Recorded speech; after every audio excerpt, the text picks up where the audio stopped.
Let's take a look and continue our discussion in Chapter 7, which is dealing with routes and formulations. And we started our conversation at the end of the last section on oral formulation, that in many medication, again, we use an aspirin as just an example, the actual weight of that particular tablet is much more than 50 milligrams, for example.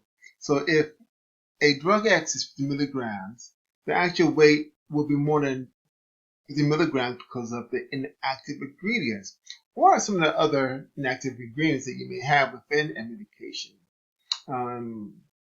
But before you think about that, just think about how small 50 milligrams would be and how difficult would it take something that you can barely see into your mouth. For example, if you're talking about in relationship to a tablet, a pill, a capsule, etc. So a lot of things are added that does not interfere with the drug itself. That makes the tablet much heavier than the amount of drug that's within it. Inactive ingredients could be binders, lubricants, fillers, diluents, and disintegrants that allows for the drug to be broken down into smaller parts. And these are added to help the manufacturer to manufacture the formulation to help the dosage form disintegrates and dissolve when it is administered. What are some of the major oral formulations? Tablets, we have capsules, we have bulk powders. So when we talk about tablets are hard formulations in which the drug and other ingredients are machine compressed at high pressure into a shape. And tablets, of course, can be in many different sizes, weight, hardness, thickness, and have different type of disintegration and dissolution characteristics depending upon their intended use. A capsule contains the drug and other ingredients packaged in a gelatin shell. And of course, there could be many different sizes. And then bulk powders contain the active drug in a small powder foil, paper, or foil envelope. The patient empties the envelope into a glass of water or juice and drinks the contents. And most of the drugs is dissolved within the water before the patient take it. And then you can have oral formulation that are designed to extend the bioavailability of that particular drug. Several oral formulations release the drug so that a longer duration of action is achieved compared to the conventional tablet, capsule, or powder. And these type of modifications are called modified release drug products. And they have many different terms. They basically all mean the same, that there's a delayed release, so you have a greater bioavailability, that the drug will act longer than if it was in a tablet. You have time release, sustained release, extended release, continuous release, and long acting. Basically, many different terms saying basically the same thing, that you have extended release over the conventional tablet or capsule or bulk powder formulations of that particular drug. Okay, oral formulations.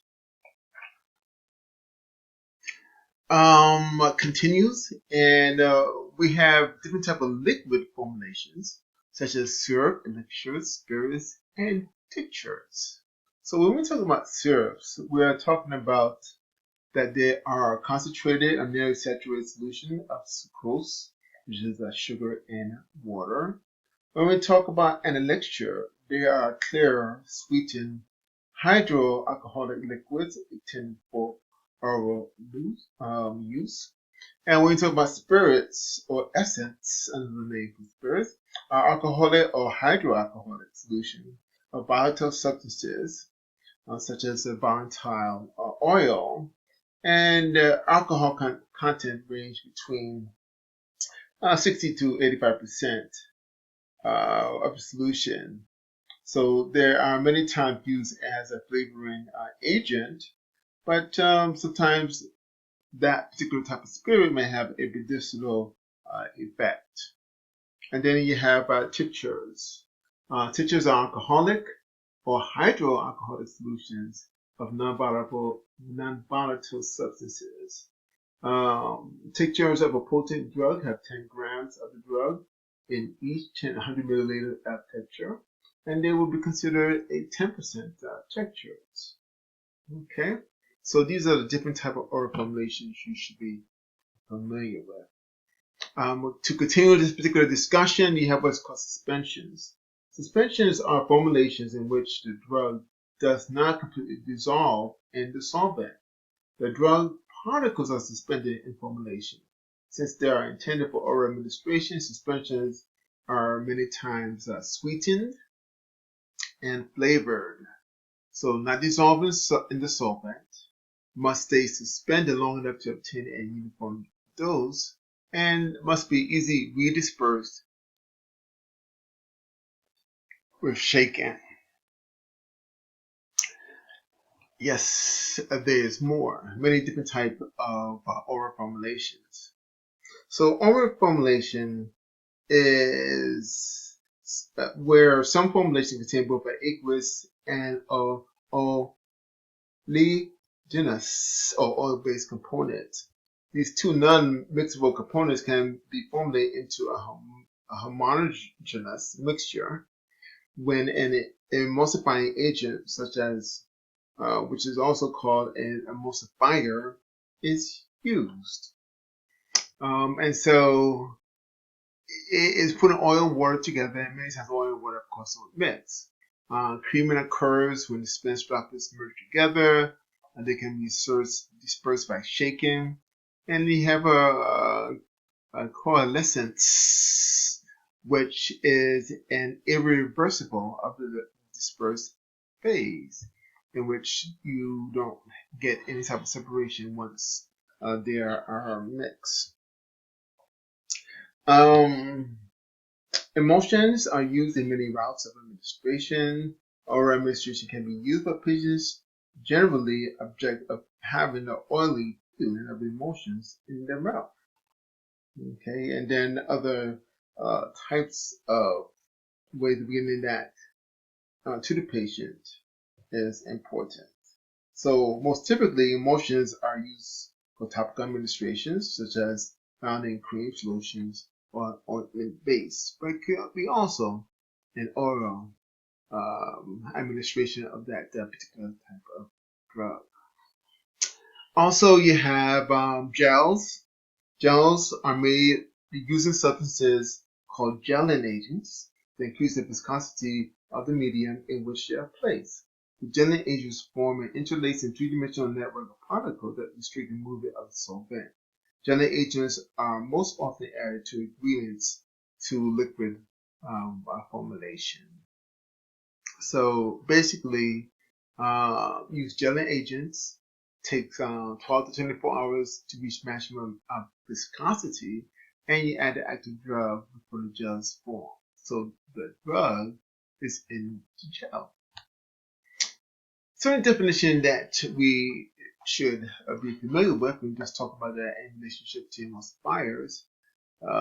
Emulsions are emulsifiers, which allows for the stabilization of emulsions. And then, of course, the definition of emulsion, which is a mixture of two liquids that do not mix with each other, in which one liquid are dispensed through the other by using a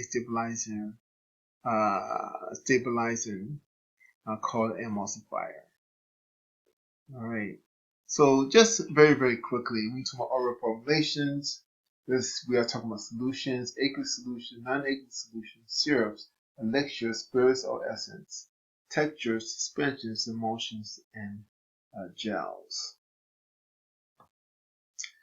Again, here we all talk about enteral routes, and sublingual formulation is almost something that dissolves under the sun. under the tongue rather. Medication dissolved under the tongue is absorbed very quickly. The best example of that is nitroglycerin that is used for the treatment of chest pains, angina pectoris, and if you look at the picture here, it is good for controlling that type of health challenge. Average patient is to take a sip of water first and not to eat food or beverage until the drug is fully absorbed. And so when we talk about sublingual, again, we talk about something being under the tongue. And you do have some medication, not much, that is placed in the pouch between the teeth and cheek in the mouth. And those can be considered part of a buccal type of medication that will go through that particular route of administration. Okay, let's look at rectal formulations.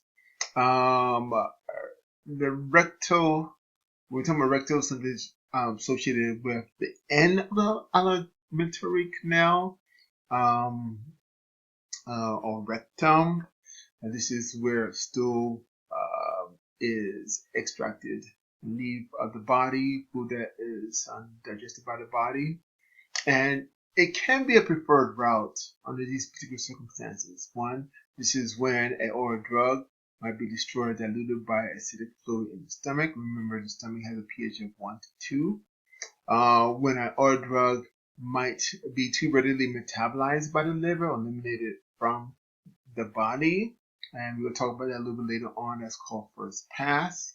If the patient needs the medication but can't get it through the oral canal, alimentary canal, because the patient is unconscious but needs medication, or if the person has suffering from nausea, vomiting, have a very severe illness in the GI tract, that makes it very difficult for the patient to take in the medication. Then, as an oral drug, then a rectal formulation may be needed. And some of the best ways that is done is via a suppository. So for some suppository, for example, individuals suffering from either fissures, or hemorrhoids, a suppository can be very helpful. Some rectal tumors, a suppository containing a chemotherapeutic drug could be helpful. And the rectal suppository is the most common of the suppository types. One of the formulations that are used readily, for example, is called an enema. The enema creates an urge to defecate due to the placement of fluid into the rectum. This allows for an enema can be a cleansing type of therapeutic that use a cleansing solution of water. Enema is placed through the rectum. The water or fluids is secreted into the colon area. And then you have retention enema, which use an oil that is held in the rectum to soften the stool. Both of them can be very effective. For example, a lot of times they may do that before colonoscopy to allow for a clear passageway so that all the stool is outside the body. A lot of times they allow you to fast for an entire day or so before you do a colonoscopy, so that you can get this colonoscope into the large intestine to look for any type of cancers. If they're taking out a particular polyp, they can also clear the intestines of stool. And then one definition that is given here is in relationship to hemorrhoids. These are painful swollen veins in the anal or rectal area, generally caused by strained bowel movements from hard style.